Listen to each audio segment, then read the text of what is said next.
नमस्कार. आजच्या व्हिडिओमध्ये तुमचं सर्वांचं स्वागत आहे. आपण बरेच जण वेगवेगळ्या टाईपचे व्हिडिओज बघतो, न्यूज बघतो आणि किंवा आपल्या मित्रांनी आपल्याला काही सांगितलेलं असतं की या फंडमध्ये जास्त रिटर्न्स आहेत, त्या फंड्समध्ये जास्त रिटर्न्स आहेत आणि आपण काय करतो तर डोळे बंद करून त्या फंड्समध्ये इन्व्हेस्टमेंट करायला सुरुवात करतो. मग यामधून काय होतं की आपला जो उद्देश आहे म्युच्युअल फंडमध्ये इन्व्हेस्ट करण्याचा तो साध्य होत नाही. पण असं का होतं ते मी तुम्हाला दाखवतो. कारण मला बरेच लोक फोन करतात आणि त्यांचे पोर्टफोलिओ मला शेअर करतात आणि सांगतात की आमचा हा पोर्टफोलिओ आहे, तो जरा सर तुम्ही रिव्ह्यू करा. आम्हाला जसे तुम्ही सांगता तशा प्रकारचे रिटर्न्स काही मिळत नाही, तुम्ही काहीतरी वेगळंच सांगता आणि आम्हाला रिटर्न्स काहीतरी वेगळेच मिळतात आहेत. तर असं का होतं, जरा आमचा पोर्टफोलिओ पहा. तर असे बरेच पोर्टफोलिओ मला लोक पाठवतात आणि ते मी पाहत असतो आणि त्या सगळ्यांमधनं मला एक कॉमन गोष्ट लक्षात येते की लोक काहीही विचार न करता कोणत्याही फंड्समध्ये इन्व्हेस्ट करतात आणि त्यामुळे त्यांना कोणत्याही प्रकारचे रिटर्न चांगले मिळत नाही किंवा बऱ्याच वेळा काही लोकांना खूप चांगले रिटर्न्स मिळतात पण ते तात्पुरते आहेत. लाँग टर्ममध्ये जर विचार केला तर ते खूप मोठी रिस्क घेत आहेत आपल्या पोर्टफोलिओबरोबर किंवा आपल्या पैशाबरोबर. तर ते का ते मी तुम्हाला दाखवतो. इथे पहा, एक पोर्टफोलिओ माझ्याकडे आला होता ज्याच्यामध्ये त्यांनी सगळेच्या सगळे इन्व्हेस्टमेंट म्हणजे 8,000ची त्यांची SIP चालू होती आणि सगळीच्या सगळी SIP त्यांनी स्मॉल कॅप टाईपच्या फंड्समध्ये इन्व्हेस्ट केलेले. म्हणजे त्यांना कोणीतरी सांगितलं की आदित्य बिर्लाचा फंड चांगला आहे, निपॉनचा चांगला आहे, बँक ऑफ इंडियाचा चांगला आहे, बंधनचा चांगला आहे. या फंड्समध्ये त्यांनी इन्व्हेस्टमेंट करायला सुरुवात केली आणि 2-2 हजार रुपये त्यांनी त्या फंड्समध्ये इन्व्हेस्ट केले.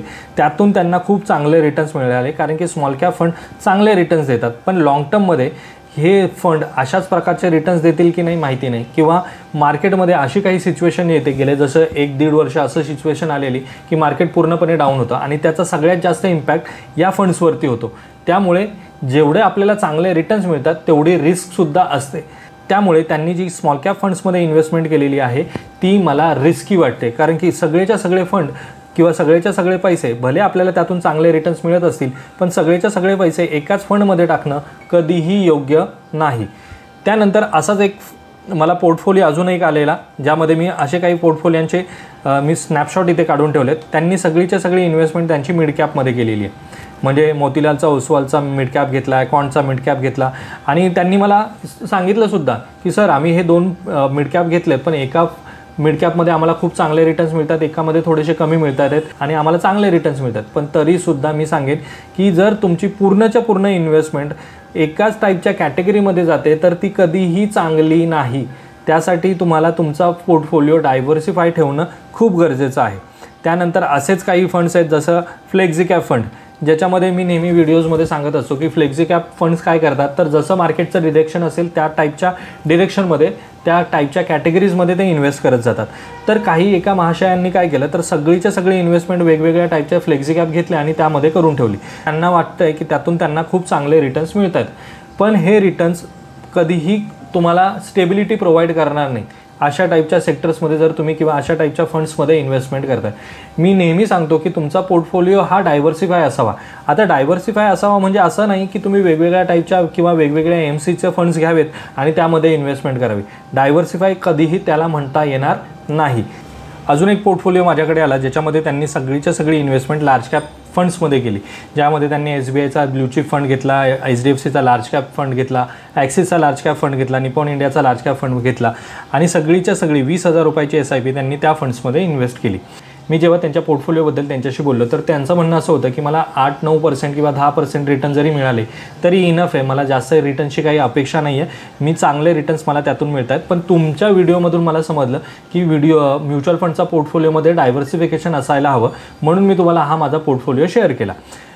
तर मला त्यांना असं सांगायचं होतं की जर मार्केटमध्ये वेगवेगळ्या टाईपचे फंड्स अवेलेबल आहेत आणि त्यातून जर तुम्हाला 12-15% रिटर्न्स मिळत असतील तर 2-3% रिटर्न कमी का घ्यायचे, लार्ज कॅपमध्ये सगळीच्या सगळी इन्व्हेस्टमेंट का ठेवायची. जर मार्केटमधून जर तुम्हाला 18%, 20% पण रिटर्न्स मिळत असतील तर फक्त 10% वरती शांत का बसायचं. तर मला म्हणून हा फंड किंवा त्यांचा जो ओपिनियन होता तो मला पटला नाही. त्यानंतर अजून एका जणांनी काय केलं की त्यांची सगळीच्या सगळी इन्व्हेस्टमेंट ही वेगवेगळ्या टाईपच्या फंड्समध्ये केली. म्हणजे त्यांनी फ्रँकलिन इंडियाचा अपॉर्च्युनिटी फंड घेतला, ICICI प्रुडेन्शियलचा टेक्नॉलॉजी फंड घेतला, कन्झम्पशन अपॉर्च्युनिटी, निपॉन इंडियाचा फार्मा फंड घेतला. त्यांना असं वाटत होतं की पुढे जाऊन फार्मा सेक्टर्समध्ये खूप चांगले रिटर्न्स मिळतील म्हणून त्यांनी अशा टाईपच्या वेगवेगळ्या टाईपच्या सेक्टरियल फंड्समध्ये इन्व्हेस्टमेंट केली आणि ही इन्व्हेस्टमेंट त्यांनी प्रत्येक फंडमध्ये 1,000 रुपयाची केली. आता यामध्ये त्यांचं म्हणणं असं होतं की मार्केट कुठल्या ना कुठल्या सेक्टरमध्ये मार्केट चांगलं परफॉर्म करणार आणि त्यातून त्यांना चांगले रिटर्न्स मिळणार.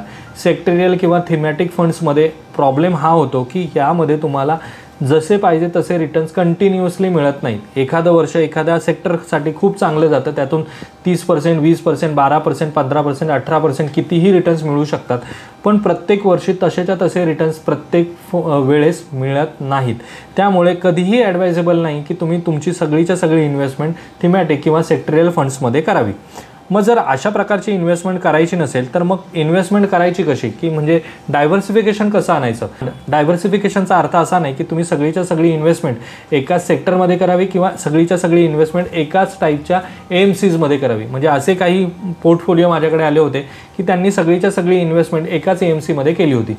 तर तसं न करता तर डायव्हर्सिफिकेशनमध्ये तुमची कॅटेगरी वेगवेगळी असायला हवी, तुमच्या AMCज वेगवेगळ्या असायला हव्यात, तुमचा पर्पज हा वेगवेगळा असायला हवा. त्या फंडबद्दल किती म्हणजे एखादी SIP तुम्ही सुरू करताय तर तुमचा गोल वेगवेगळा असायला हवा, की तुम्ही लॉंग टर्मसाठी जाताय, शॉर्ट टर्मसाठी जाताय आणि त्यानुसार तुमचे फंड्स वेगवेगळे असायला हवेत. आता वेगवेगळे म्हणजे नक्की तुमचा पोर्टफोलिओ कसा असायला हवा, तर एक सॅम्पल म्हणून तुम्हाला मी दाखवतोय की तुमचा जर फंड तुम्ही कोणतीही इन्व्हेस्टमेंट करताय, म्हणजे तुम्ही जर 10,000 रुपयाचा इन्व्हेस्टमेंट करताय आणि तुमचा लाँग टर्म गोल आहे ज्याच्यामध्ये तुम्हाला लाँग टर्मसाठी थांबायचं आहे, तर तुमची ही 10,000 रुपयाची इन्व्हेस्टमेंट ही अशा प्रकारे डायव्हर्सिफाय असायला हवी. म्हणजे तुम्ही 1,000 रुपयाची SIP तुम्ही, कारण की लाँग टर्ममध्ये जाताय तर तुम्ही 1,000 रुपयाची SIP तुमची लार्ज कॅपमध्ये ठेवावी, 1,000 रुपयाची SIP तुमची मिड कॅपमध्ये असायला हवी. स्मॉल कॅपमध्ये तुम्ही लाँग टर्मसाठी जाताय म्हणून मी इथे स्मॉल कॅपमध्ये 2,000 रुपयाची SIP ठेवतो. मल्टी ॲसेट फंड्समध्ये मी 1,000 रुपयाची SIP ठेवतो. फ्लेक्झी कॅपमध्ये मला जास्त इंटरेस्ट आहे म्हणून मी फ्लेक्झी कॅपमध्ये 3,000ची SIP ठेवतो. मल्टी ॲसेट फंड्समध्ये मी 1,000 रुपयाची SIP ठेवतो आणि थीमॅटिकमध्ये मी 1,000 रुपयाची इन्व्हेस्टमेंट ठेवतो. तर अशा प्रकारचं पोर्टफोलिओ तुम्ही बनवू शकता. आता यामध्ये कंपल्शन असं नाही आहे की तुम्ही सगळीच्या सगळी इन्व्हेस्टमेंट अशाच प्रकारे इन्व्हेस्ट करायला हवी.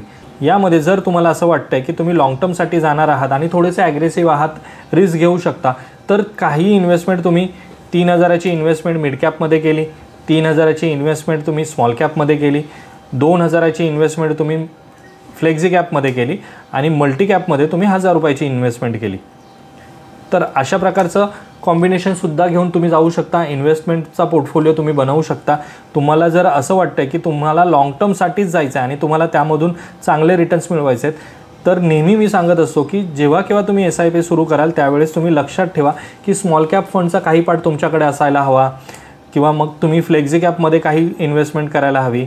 मिड कॅपचा पार्ट तुमच्याकडे असायलाच हवा, कारण की मिड कॅप ह्या अशा कंपनीज आहेत ज्यांच्याकडे ग्रोथ पोटेन्शियल बऱ्यापैकी चांगले आहेत आणि मार्केट जरी खाली पडलं तरी ते थोडेफार तरी स्टेबल असतात, ज्याच्यामुळे आपल्याला त्याच्यामध्ये तुम्हाला जास्त रिस्क घ्यावी लागत नाही. ह्या चांगल्या कंपन्या असतात आणि यांच्यामध्ये पोटेन्शियल असतं की त्या लार्ज कॅपमध्ये नंतर जातील किंवा लार्ज कॅप कंपनीज त्या होतील. त्यामुळे जेव्हा केव्हा तुम्ही इन्व्हेस्टमेंट करत असाल त्यावेळेस तुम्ही अशी गोष्ट लक्षात घ्या की तुमच्या जो काही पोर्टफोलिओ असेल त्या पोर्टफोलिओमध्ये अशा टाईपचं कॉम्बिनेशन असणं खूप गरजेचं आहे. जर तुमचे सगळीच्या सगळी इन्व्हेस्टमेंट एकाच टाईपच्या फंडमध्ये किंवा एकाच टाईपच्या कॅटेगरीमध्ये असेल तर तुम्ही खूप मोठी रिस्क घेताय असं मला वाटतं आणि असं होतंसुद्धा.